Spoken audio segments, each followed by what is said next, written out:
வெள்ளாடு வந்து கொஞ்சம் நம்ம தீனி போட்டு பெருசு பண்ணுறதுக்கு ஒரு 6 months டிலே ஆகும் ப்ரோ. டைம் எடுக்கும். ஓகே.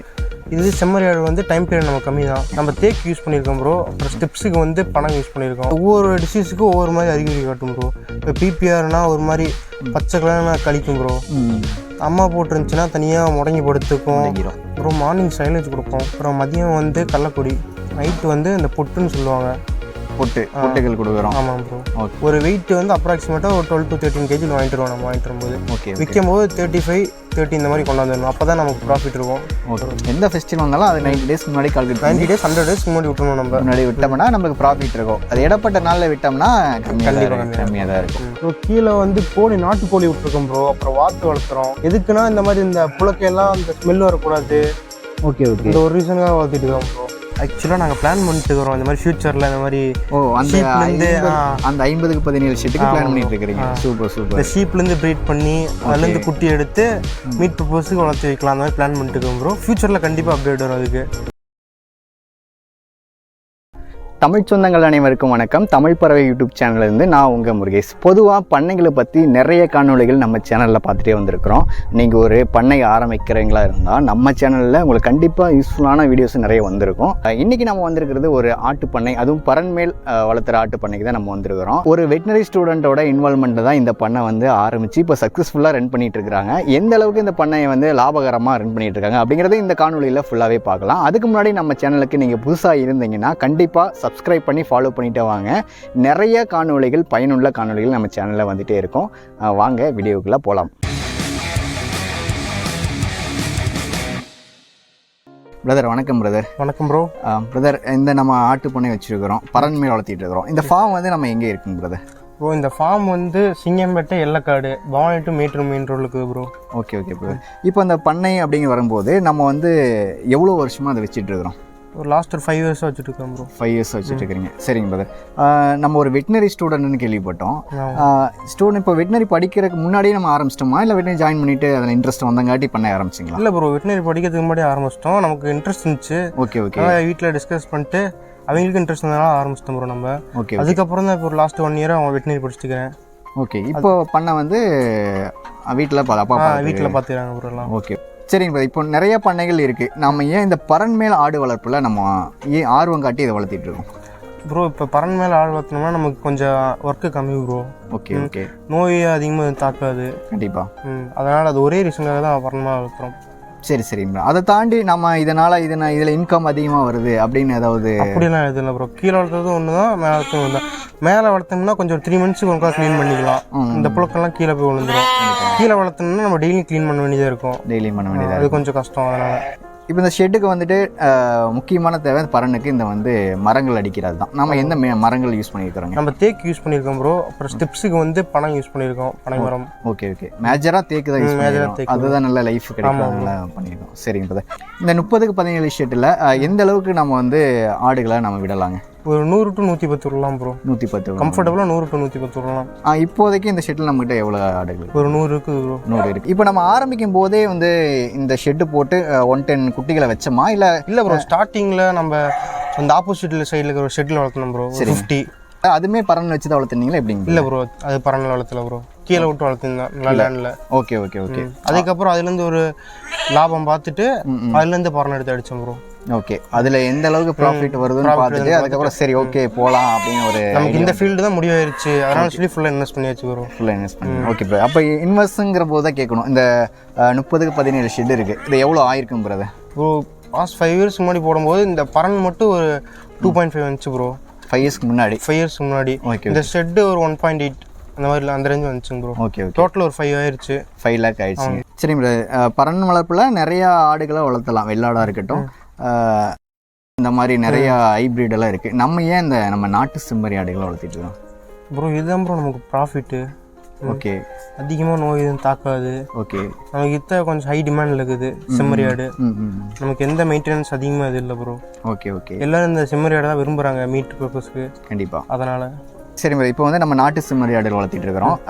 ஏன் நம்ம வெள்ளாடுக்கு போகல? ரெண்டுக்கு ஏதாவது வேறுபாடுகள் இருக்குங்களா? கண்டிப்பாக இருக்குது பிரதர்.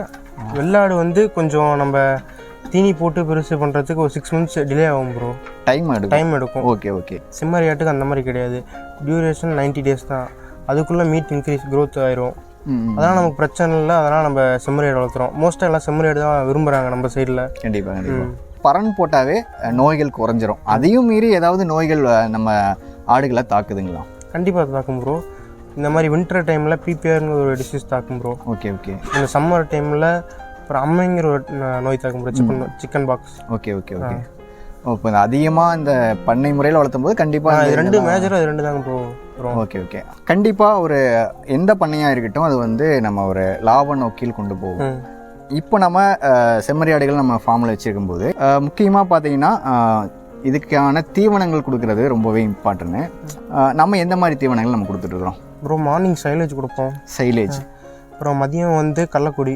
ஓகே. நைட்டு வந்து இந்த பொட்டுன்னு சொல்லுவாங்க, பொட்டுகள் கொடுக்குறோம். ஆமாம் bro. Okay okay bro. Silage வந்து மிக்சடு சைலேஜ் கொடுப்போம் நம்ம. அது கொஞ்சம் ப்ரோட்டீன் கண்டென்ட்லாம் அதிகமாக இருக்கும் அதனால். Okay okay. இப்போ இந்த சைலேஜ் தான் ரொம்பவே எல்லாத்துக்கும் நல்லா யூஸ்ஃபுல்லாகவே இருக்குது. அந்த சைலேஜ் வந்ததுனால நமக்கு எந்த அளவுக்கு பிரதர் அது பெனிஃபிட்டாக இருக்குது? சைலேஜ் போடுறோம்னா இதில் கொஞ்சம் ப்ரோட்டீன் கண்டென்ட் இருக்குது. அது கொஞ்சம் ஃபெர்மெண்ட்டாகி ஒரு 3 to 4 months வச்சுருப்பாங்க. அதுக்குள்ளே ஃபெர்மெண்ட் ஆகுதுல, அதில் கொஞ்சம் ப்ரோட்டீன் கண்டென்ட் இருக்கிறதுனால நம்ம போடுறோம். இப்போ தீவனங்களை பற்றி நம்ம பார்த்துட்டோம். இது எந்தெந்த டைமில் எந்த மாதிரி தீவனங்களை நம்ம கொடுத்துட்ருக்குறோங்க? சீசன் எல்லா சீசன்லையும் ப்ரோ மார்னிங் சைலேஜ் கொடுப்போம். ஓகே. மதியம் இந்த கடலக்கொடி கொடுப்போம் ப்ரோ. ஓகே. அப்புறம் நைட்டு வந்து பொட்டு கொடுப்போம். கடலக்கொடி வந்து மிஷினில் கொடுத்து நறுக்கி கொடுப்போம். வேஸ்டேஜ் கொஞ்சம் கம்மியாக இருக்கும், ஆடு நல்லா எடுத்துக்கும். Okay okay okay. இப்போ தீவனங்களுங்கிறது ஒரு குட்டிக்கு இவ்வளோ தான் கொடுக்கணும் அப்படிங்கிற ரேஷியோ ஏதாவது சொல்ல முடியுமா நம்ம ப்ரோ? ஃபஸ்ட்டு 1 monthக்கு வந்து ஓகே இந்த பொட்டுன்னு சொல்கிறோம்ல, அது வந்து ஒரு குட்டிக்கு 300 grams இருக்கும். ஓகே. இதுக்கப்புறம் போக பெர் டே 300 grams. அப்புறம் போக 2 months 3 monthsக்கு இதுலலாம் 1 kg இருக்கும் ஒரு குட்டி. Okay okay. Super super. சரிங்க. இப்போது ஃபீடை பற்றி நம்ம பார்த்துட்டோம். இப்போ நம்ம குட்டிகள் வாங்கிட்டு வரும்போது எந்த மந்தில் என்ன வெயிட்டில் வாங்கிட்டு வருவோம், சேல் பண்ணும்போது எந்த மந்தில் என்ன வெயிட்டில் சேல் பண்ணுவோம்? இப்போ நம்ம வாங்கிட்டு வரும்போது ஒரு 3 months குட்டியில் வாங்கிட்டு வருவோம் ப்ரோ. இந்த பால் மறக்கடிச்சு அந்த மாதிரி ஸ்டேஜில் வாங்கிட்டு வருவோம். இதுக்கப்புறம் நம்ம வாங்கிட்டு வந்து ஒரு 3 months ஒரு 90 days கழிச்சு வைப்போம். நம்ம 90 days ஒரு வெயிட் வந்து அப்ராக்சிமேட்டாக ஒரு 12 to 13 kg வாங்கிட்டு வருவோம். நம்ம வாங்கிட்டு வரும்போது ஓகே விற்கும் போது 35, 30 இந்த மாதிரி கொண்டாந்து வரணும். அப்போ தான் நமக்கு ப்ராஃபிட் இருக்கும். Okay okay. 35 ரேஞ்ச் வரும்போது இது கொடுத்துடணும். ஆமாம் ப்ரோ. சொல்லப்போனால் நீங்கள் 15 கிலோவில் வாங்கிட்டு வந்து அப்படியே இன்னும் 15 கிலோ எக்ஸ்ட்ரா பண்ணி டபுளாக பண்ணி கொடுக்குறோம். ஆமாம் ப்ரோ. Okay brother. அப்படி டபுளாக பண்ணும்போது இப்போ குட்டிகளை எடுக்கும்போது 15 கிலோவில் ஒரு குட்டி எடுக்கிறோன்னா அந்த என்ன ரேட்டு போட்டு எடுத்துகிட்டு வருவோம், அதே மாதிரி டபுள் பண்ணி 30, 35 கொடுக்கும்போது என்ன ரேட்டுக்கு எடுக்கிறாங்க ப்ரோ? ஒரு 5 வருஷத்துக்கு முன்னாடி எடுக்கும்போது ஒரு 4500, 5000 இந்த மாதிரி குட்டி எடுத்தோம் ப்ரோ. ஓகே. இப்போ வந்து விலைவாசி ஏறிடுச்சு. 7000, 6500, 7500 இந்த மாதிரி குட்டி ரேஞ்சு போயிடுச்சு ப்ரோ. விலை 5000 எடுத்துருக்கீங்க ஃபேஸ். இப்போ 7.5 வரைக்கும் போகுதுங்களா? Okay okay brother. அப்போது வந்து 15 கிலோவுக்கு எடுத்துகிட்டு வந்துருக்கணும். இப்போ விற்கும் போது ஆவரேஜாக 35 பண்ணிடுறோம். அப்போ என்ன ரேட்டு போகுது? எப்படி பீஸ் கணக்கு கொடுக்குறீங்களா இல்லை வெயிட் ரேஷியோவில் கொடுக்குறீங்களா? இல்லை ப்ரோ, பீஸ் கணக்கும் கொடுக்கலாம், வெயிட் ரேஷியோவில் எடுப்பாங்க. ஓகே. நமக்கு ப்ராஃபிட்னு பார்த்தீங்கன்னா வீட்டில் தான் ப்ராஃபிட்டு. வீட்டில் தான். ஓகே. இப்போ வந்து இப்போ லாஸ்ட் 2 daysக்கு முன்னாடி 380 போச்சு 1 kg. உயிரிடை கறி எடை இல்லை, உயிரிடை. Okay okay okay.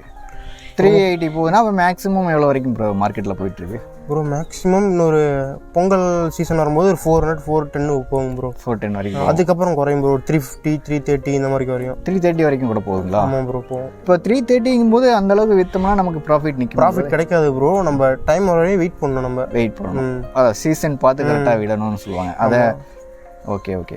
அப்படி சீசன் பார்க்கணும் அப்படின்னா எந்தெந்த ஃபெஸ்டிவல் டைமில் நமக்கு நல்லா ப்ராஃபிட் கிடைக்கும் போது? அப்புறம் இந்த தீபாவளி, பொங்கல், அப்புறம் இந்த ஆடி 18ன்னு சொல்லுவாங்களா அந்த டைம், அப்புறம் இந்த ரம்ஜான், பக்ரீத், இந்த மாதிரி டைமில் விட்டோம்னா நமக்கு கொஞ்சம் ப்ராஃபிட் கிடைக்கும் ப்ரோ. அப்போ நம்ம ஆடுகள் விடுறோம் அப்படின்னா அதுக்கு முன்னாடி ஒரு 90 டேஸ்க்கு முன்னாடி விட்டுறணும். கரெக்டுங்களா? எந்த ஃபெஸ்டிவல் வந்தாலும் அது 90 டேஸ்க்கு முன்னாடி கால்குலேட் 90 days 100 daysக்கு முன்னாடி விட்டுறணும். நம்ம முன்னாடி விட்டோம்னா நமக்கு ப்ராஃபிட் இருக்கும். அது இடப்பட்ட நாளில் விட்டோம்னா கம்மியாக தான் இருக்கும். ஒரு பேட்சில் அதிகமாக வரும் லாபம், ஒரு பேட்சில் கம்மியாக வரும். Okay okay. எல்லாம் பேலன்ஸ் பண்ணி விட்டுக்க வேண்டியதான் ப்ரோ நம்ம. கண்டிப்பாக. இப்போ ஏன்னா நம்ம சப்ஸ்கிரைபரு எல்லாருமே ஒரு கேள்வி, இது விட்டால் லாபம் வருமா அப்படி தான் எல்லா ஒரு மைண்ட் செட்டு இருக்கும். நீங்கள் சொன்ன மாதிரி ஃபர்ஸ்ட்டு ஒரு பேட்ச் விடுறோன்னா அதில் ப்ராஃபிட் வரலைனாலும் அடுத்த பேட்சில் கிடைக்கும். கண்டிப்பாக ப்ரோ. அது அப்படி தான் நம்ம ப்ராஃபிட்டை கால்குலேட் பண்ணணும். Super super bro. கண்டிப்பாக வந்து இப்போ ஒரு பேட்சில் ப்ராஃபிட் வரலாம், அடுத்த பேட்சில் குட்டியெல்லாம் இறந்து நஷ்டமாகலாம் ப்ரோ. அதுக்கு நம்ம சீசனை பொறுத்து நம்ம டைம் போய் அந்த மாதிரி இருக்குது ப்ரோ. இந்த மாதிரி தான் இருக்குது. எதாக இருந்தாலும் நம்ம ஒரு கண்டினியூவாக ஒரு இது பண்ணும்போது கண்டிப்பாக சக்ஸஸ் எதிர்பார்க்கலாம். சரி பிரதர், இப்போ வந்து ஆடுகளுக்கு தேவையான ஊட்டச்சத்து கண்டிப்பாக வேணும். அதுவும் நம்ம பண்ணை முறையில் வளர்த்தும் போது கண்டிப்பாக எல்லா ஆடும் ஒரே சத்துள்ளதா ஊட்டச்சத்து நிரம்பிய வளரும் அப்படின்னு சொல்ல முடியாது. அது சத்து குறைபாடுகள் இருக்கும். இப்போ வந்து நான் ஒரு குட்டி வாங்கிட்டு வரேன், 3 மாதத்து குட்டி 15 கிலோவில் வாங்கிட்டு வரேன் அப்படின்னா, இப்போ நம்ம ஷெட்டு போட்டு வளர்த்தும் போது அது ஸ்டார்டிங்லேருந்து எண்டிங் வரைக்கும் என்னென்ன பராமரிப்பு முறைகள், அதாவது அதுக்கு மெடிசன் எந்த மாதிரி தேவைப்படும், அதை நம்ம எப்படி ஃபாலோ பண்ணிட்டு இருக்கோம் ப்ரோ? ஃபஸ்ட்டு வாங்கிட்டு வந்தோடனே டிவார்மிங் பண்ணுவோம் ப்ரோ. ஓகே. பூச்சி மருந்து கொடுத்து டிவார்மிங் பண்ணுவோம். சூப்பர். அதுக்கப்புறம் வந்து வேக்சினேஷன் போடுவோம்.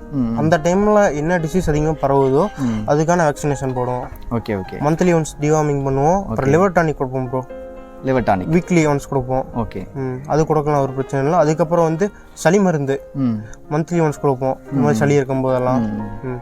அதுக்கப்புறம் ஆட்டுக்கு காய்ச்சல் வந்துச்சுன்னா டேப்லெட்ஸ் இருக்குது, அவ்வளோதான் ப்ரோ. மற்றபடி வேறு எதுவும் கொடுக்க மாட்டோம். Okay okay. இப்போ நோய்கள் ஏற்படுது அப்படின்னா நம்ம எந்த முறையில் அதை ஃபைன் பண்ணலாம் ப்ரோ? ஏதாவது குட்டி வந்து சுறுசுறுப்பாக இருக்காது. Okay okay. தனியாக போய் நிற்கும் குட்டி ப்ரோ. அதுக்கப்புறம் இந்த ஒவ்வொரு டிசீஸுக்கும் ஒவ்வொரு மாதிரி அறிகுறி காட்டும் ப்ரோ. இப்போ பிபிஆர்னா ஒரு மாதிரி பச்சை கலர்னா கழிக்கும் ப்ரோ. அம்மா போட்டுருந்துச்சுன்னா தனியாக முடங்கி படுத்துக்கும். இந்த வால் சைடு இதெல்லாம் புண்ணாக இருக்கும் ப்ரோ, ரெட் கலரில். அந்த மாதிரி அது உதடு இதெல்லாம் எல்லாம் ஆகும். Okay okay bro. மேஜரா என்ன டிசீஸ் பிரதர் தாக்குது? ரெண்டு தான் ப்ரோ. ரெண்டு தான் வருது. ரெண்டுக்கு தவிடு பூசி போட்டுக்கிட்டாவே பாதுகாத்துக்கலாம். ஆமாம் ப்ரோ. அது வரமுன் காப்போம், வரமுன் காப்போம் அந்த மாதிரி. கண்டிப்பாக 5 இயர்ஸாக இதே ஷெட்டில் வச்சுருக்கிறோம். இதை தவிர்த்து இன்னும் இன்க்ரீஸ் பண்ணலாம் அப்படிங்கிற பிளான் ஏதாவது வச்சுருக்கீங்க? இருக்குது ப்ரோ. நம்ம ஃப்யூச்சரில் இன்னொரு 1 or 2 monthஸில் ஒரு 50 அடி நீளம், 20 அடி அகலம், ஒரு 7 அடி உயரம் பரணம் இந்த மாதிரி போடலான்னு ஒரு பிளான் பண்ணியிருக்கோம் bro. Super super super. Already பார்த்தீங்கன்னா 30க்கு 17 வச்சுருக்கிறோம். அடுத்தது 50க்கு 21 அடி ஒரு ஷெட்டு போகலான்னு பண்ணிட்டு இருக்கீங்க. இதனுடைய பட்ஜெட்டுங்கிறது நம்ம பிளான் பண்ணிட்டோமா எப்படி பிரதர்? எல்லாம் பிளான் பண்ணியாச்சு ப்ரோ. எல்லாம் கொட்டேஷன் வாங்கியாச்சு. ஓகே. எல்லாம் ரெடி பண்ணியாச்சு ப்ரோ. Okay okay. அடுத்த பட்ஜெட்னு வந்து ஒரு மோஸ்ட்டாக 10 முடிஞ்சிடும் ப்ரோ. எல்லாம் 10 lakhs ஆயிரும். 10 lakhs ஆயிரும் ப்ரோ. எல்லாம் பறந்து அடிச்சு A to Z எல்லாம் கம்ப்ளீட் பண்ணுறதுக்கு 10 ஆயிரும் ப்ரோ. 10 lakhs ஆயிரும். Okay okay brother. இப்போ நம்ம புதுசாக ஒரு பண்ணை ஆரம்பிக்கிறோம் அப்படின்னா இந்த 10 lakhsங்கிற போது நம்ம கேட்டாவே கொஞ்சம் பயமா இருக்கலாம். எல்லாம் இன்வெஸ்ட் பண்ண மாட்டாங்க, எல்லாம் பயந்துக்குவாங்க. ஃபர்ஸ்ட் பண்ண ஆரம்பிக்கும் போது கீழே விடுங்க, கீழே லேண்ட்ல விடுங்க. அதுலேருந்து இன்வெஸ்ட்மெண்ட் எடுத்து ப்ராஃபிட் எடுத்து அதுக்கப்புறம் நீங்கள் பறனடிங்க. கண்டிப்பாக கண்டிப்பாக. அந்த ஒரு 50 குட்டி வளர்த்தி பாருங்க. ஸ்டார்டிங்கில் உங்களுக்கு எவ்வளோ கம்ஃபர்டபுளாக இருக்குதோ வளர்த்துங்க. அதுக்கப்புறம் உங்களுக்கு செட் ஆயிடுச்சு, இதே ஜாப்ல இதே ப்ரொஃபஷனில் தான் இருக்க போகிறேன்னு தோணுச்சுன்னா அதுக்கப்புறம் இன்வெஸ்ட் பண்ணுங்க எல்லாம் எவ்வளோ அமௌண்ட் வேணா. Okay okay. எடுத்தோன்னா பறனுக்கு போக வேண்டாம். ஆமாம் ப்ரோ. பிரதர் நம்ம ஆரம்பத்திலேயே வளர்த்த செட் இதுதானுங்களா? ஆமாங்க ப்ரோ, இதுதான் ப்ரோ ஃபர்ஸ்ட்டு வளர்த்தணும். இதில் ஒரு 50 குட்டி இந்த மாதிரி வளர்த்தணும் ப்ரோ. இதில் அப்படியே அப்கிரேட் பண்ணிக்கிட்டோம். Okay okay. இப்போ ஆரம்பத்திலேயே ஆரம்பிக்கணும்னா இந்த மாதிரி கீழே ஆரம்பிக்கிறது பெஸ்ட். ஆமாங்க ப்ரோ. இதுலேருந்து ப்ராஃபிட் பார்த்து அதுக்கப்புறம் நம்ம அப்கிரேட் பண்ணிக்கலாம் ப்ரோ. Okay okay. இது என்ன சைஸ் பிரதர்? இந்த இது வந்து 20க்கு 10 ப்ரோ. ஓகே. சரி, இப்போ இந்த நம்ம பறன்னு வச்சிருக்கிறோம். இதில் ஆடுகள் மட்டும் இல்லாமல் கீழே வந்து கோழிகளும் வளர்த்திட்டு இருக்கிறோம். ஆமாம் ப்ரோ. கீழே வந்து புழுக்கெல்லாம் போடுதில்ல ப்ரோ இந்த ஆடு. ஆமாம் ஆமாம். அது வந்து ஸ்மெல் வரக்கூடாதுன்னு சொல்லி கோழி வளர்த்தோம். கோழி போய் இந்த கிளறி இந்த குப்பையை கிளறதுனால ஸ்மெல் வராது. அந்த ஒரு ரீசனுக்காக வச்சிருக்கோம் ப்ரோ. ஸ்மெல்லை குறைக்கிறதுக்காகவே கோழிகள் வச்சிருக்கிறோம். ஆமாம் ப்ரோ. Okay okay. அதுவும் நம்ம வீட்டு தேவைக்கு யூஸ் பண்ணி வீட்டு தேவைக்கு யூஸ் பண்ணிக்குவோம். ஓகே. கோழி வாத்து இந்த மாதிரி எல்லாம் அடியில் விட்டுருக்கோம் ப்ரோ. எல்லாமே கீழே விட்டுருக்கோம். எல்லாம் கீழே விட்டுருக்கோம்.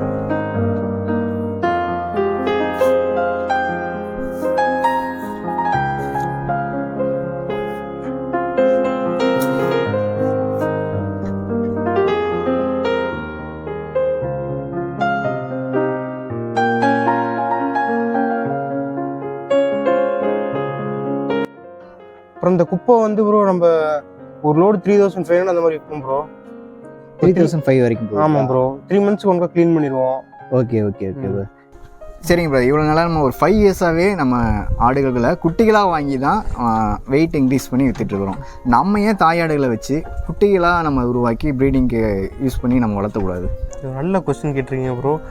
ஆக்சுவலாக நாங்கள் பிளான் பண்ணிட்டு இருக்கிறோம் இந்த மாதிரி ஃபியூச்சரில் இந்த மாதிரி. அந்த 50க்கு 17 ஷெட்டுக்கு பிளான் பண்ணிட்டு இருக்கிறீங்க. Super super. இந்த ஷீப்லேருந்து ப்ரீட் பண்ணி அதுலேருந்து குட்டி எடுத்து மீட் பர்பஸுக்கு வளர்த்து வைக்கலாம் அந்த மாதிரி பிளான் பண்ணிட்டு இருக்கோம் ப்ரோ. ஃபியூச்சரில் கண்டிப்பாக அப்டேட் வரும் அதுக்கு. Super super brother. ஏன்னா எல்லாருமே இந்த குட்டிகள் வாங்கி ஒரு 15 கிலோவில் ஏற்றி கொடுத்துடலாம் டக்குன்னு அதான் பிளான் பண்ணுவாங்க. இது புது ஷார்ட் டைம் ப்ராசஸ் ப்ரோ. அதான் நமக்கு கொஞ்சம் பெனிஃபிட் அதிகம். கண்டிப்பாக கண்டிப்பாக. அடுத்து கண்டிப்பாக அந்த காணொளி நம்ம பார்ப்போம். ப்ரீடிங் யூனிட் எப்படி நீங்கள் பண்ணுறீங்கன்னு அதிலையும் பார்த்தோம். இப்போ நான் வந்து வெக்கேஷன் வந்திருக்கேன் ப்ரோ, அதனால் இருப்பேன். ஓகே. அடுத்த டைம் அப்பா தான் வந்து பேட்டி கொடுப்பாரு எல்லாம். Super super brother. சரிங்க பிரதர். இவ்வளோ நேரம் நம்ம சேனலுக்கு கொஞ்சம் தெளிவாக சொன்னீங்க. அந்த 5 years எக்ஸ்பீரியன்ஸ் வந்து நல்லா ஷேர் பண்ணிட்டீங்க. இவ்வளோ நேரம் நம்ம சேனலுக்காக நீங்கள் டைம் ஸ்பெண்ட் பண்ணி இன்டர்வியூ கொடுத்ததுக்கு ரொம்ப நன்றிங்க பிரதர். Thanks brother. தேங்க்ஸ்.